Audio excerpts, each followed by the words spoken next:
Hello and welcome back to another edition of Premier League Predictions with myself, Matthew Christ, and my strike partner, Brian McClair, alongside me as he has been all season. Brian, we're getting very close to the end of the season. I think there's only 4 more after this episodes of Premier League Predictions, and who knows, next time we meet, we could have new Premier League champions on the trophy. I guess you wouldn't disagree that that's going to happen.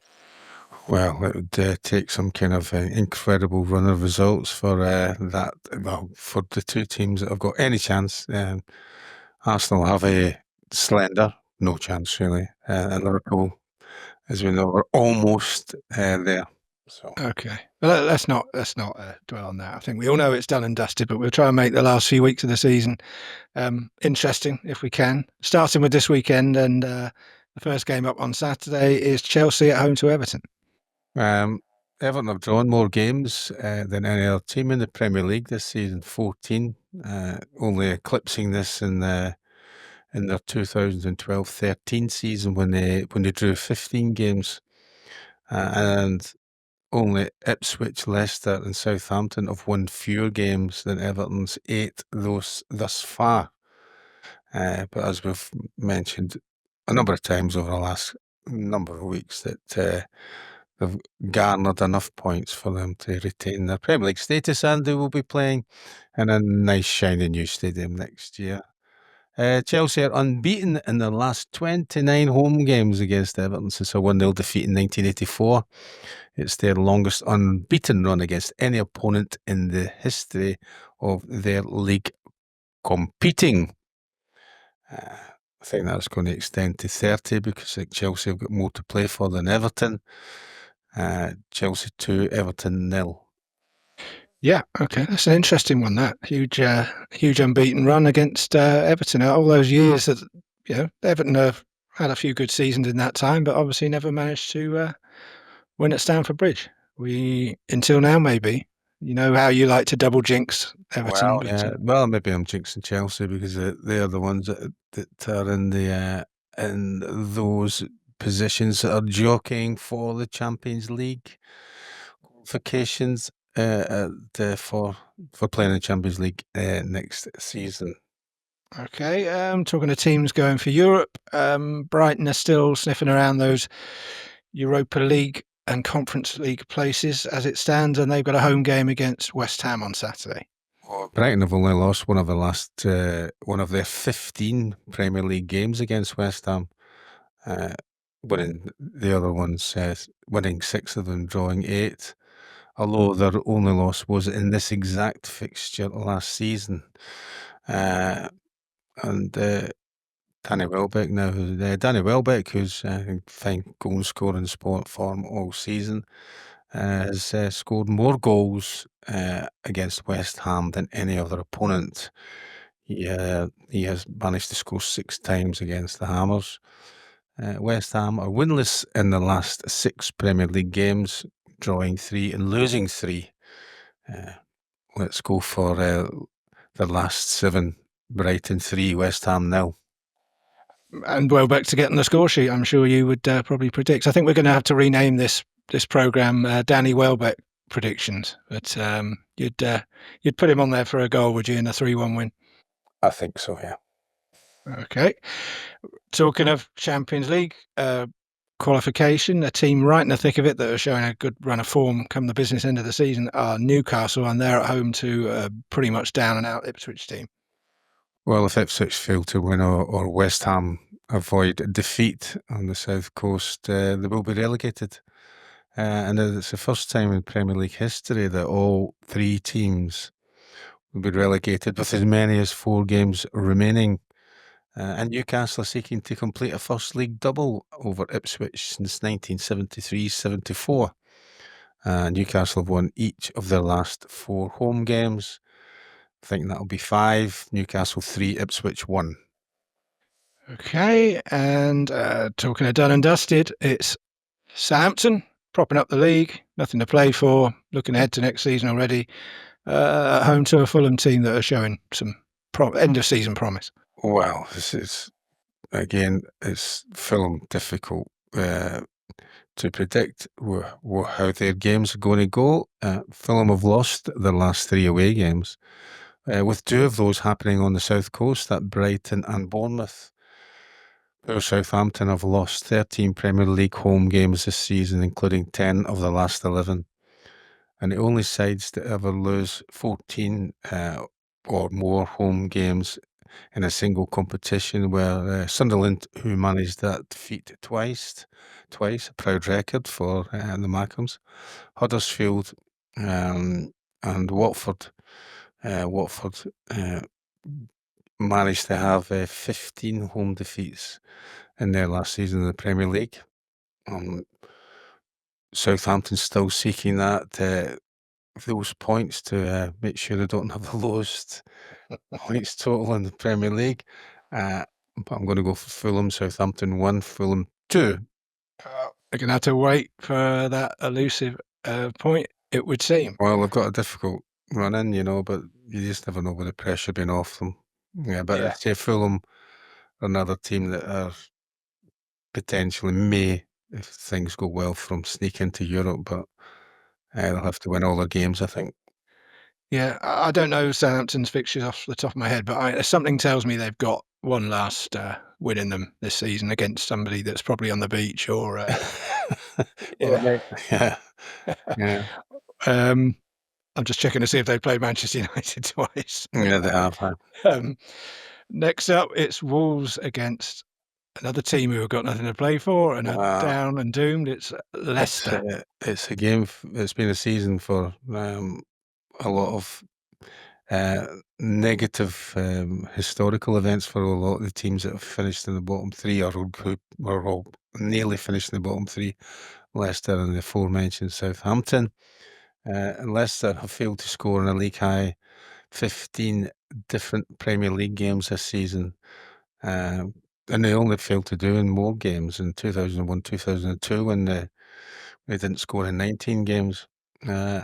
Both Wolves and Leicester have conceded a league-high 12 headed goals in the Premier League this season. However, Wolves have netted the fewest headers of any side this term. Wolves 3, Leicester 1.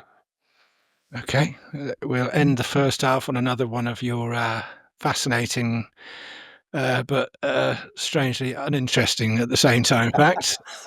And we'll take a quick break. You could be the judge on that. Well, we'll let the viewers decide on that. We'll take a quick break. Brian's going to get his tactics board out and we'll change ends and we'll be right back after this.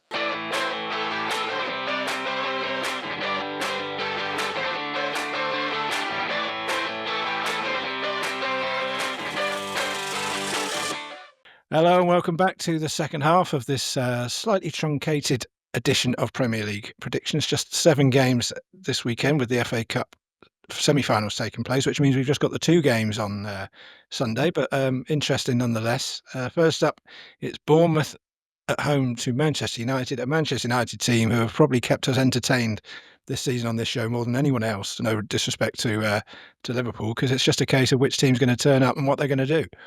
Well, I mean, clearly United have got their eye on possibility of winning a semi-final in Europe, a 2-legged semi-final. There's a good chance that Bournemouth may be beneficiaries of that, in that United may be looking to rest some players, as they did in their home fixture last week against Wolverhampton. United have failed to score in 13 different Premier League games this season, and they've lost 15 games, which is the most in their Premier League history. Bournemouth are unbeaten in the last 3 Premier League games versus United, winning 2 and drawing 1. And they've scored 8 goals in those 3 games. Bournemouth could be the 6th different team to complete the league double over United, which would be the most in United's top flight history since 1930-31, where 9 teams managed to complete league doubles. And Bournemouth, with a record number of Premier League points so far, will have very much got a possibility of qualifying for those illustrious European spots next season. Bournemouth 1 and Manchester United 1. Yeah, I think we could all see that coming. It's a bit of a Eurovision Song Contest panel vote. That was. That's an interesting. I mean, I criticised your statistic in the first half, but that's a fascinating one. The teams doing the double over United. What would it be? So it's currently 7, is it?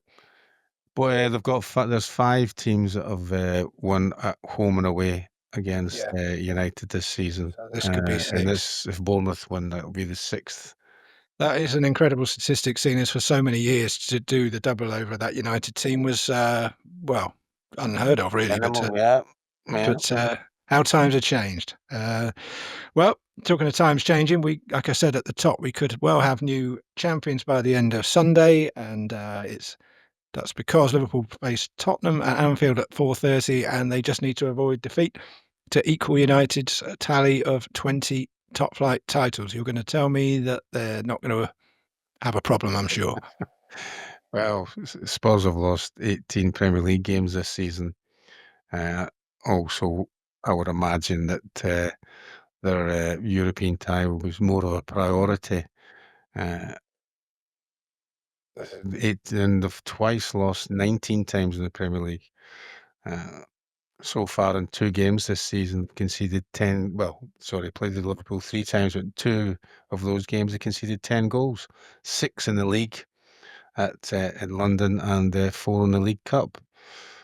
Spurs' record goals conceded in a season is to one of their nearest rivals, Chelsea, in 2001 and 2002, where Chelsea knocked 14 past them. I'm going to go for Liverpool to equal that. Liverpool 4, Spurs 1. Okay, so no party poopers there. You think Tottenham are going to roll over and Well, I mean, Liverpool need 1 point from the 5 remaining games, which you talked about at the top of the show, and it's almost certainly they'll get that on Sunday, which will be their 20th top flight league championship, which is equals Man United's total. And they've scored, I mean, at least once in the last 29 Premier League games, and all the way back to September, Matthew, in a game that saw Forest come into our consciousness with regards to their forthcoming season. yeah, And they've got the job done. They weren't fantastic against West Ham or Leicester, but they came away with 6 points. So yeah. Liverpool 4, Spurs 1. I'm just interested in Tottenham's mindset there because I'm thinking you obviously played in a United team that quite often were in these games where the title was already won, and teams would come and almost have to put on a show. But you're also involved in a game I remember in 1991 where Arsenal were crowned champions earlier that day, and then you had to go there and basically provide opposition for the newly crowned champions, give a guard of honour. Is it something that no team really wants to? Oh no, you don't want to be going to. It's one of the worst things that can happen. That is going to an opponent, particularly one that's been a rival, a big rival, and it was painful that evening. And they were a better team than us, and I suppose perhaps everybody was again talking about Spurs and Manchester United had maybe more of an eye on the forthcoming European Winners' Cup final. But in that game anyway, Arsenal played very well. It wasn't as if they had been anybody could accuse them of partying. So No, well, it's a similar situation because you obviously had the Rotterdam final coming up, and Tottenham will have their semi-final of the Europa League coming up not long after this game. So you could probably expect maybe a Tottenham team that are be quite happy to roll over and have their tummies tickled on Sunday. well, I just expect it because it's Anfield and Liverpool need 1 point. That Liverpool, in the way that they have been for most of the season, will be dominant in that game and that game at home. And also, Spurs have got a pretty woeful record against Liverpool at Anfield. Yeah, yeah. In fairness, I don't mean to take anything away from Liverpool. They'll probably win the game anyway. But I just think that Tottenham obviously got other things on their mind, and they probably won't be going into that one going all guns to stop Liverpool winning the league. But who knows? So brings us to the end of this episode of Premier League predictions. We'll be back next week when maybe we'll have new Premier League champions crowned. Until then, have a good week.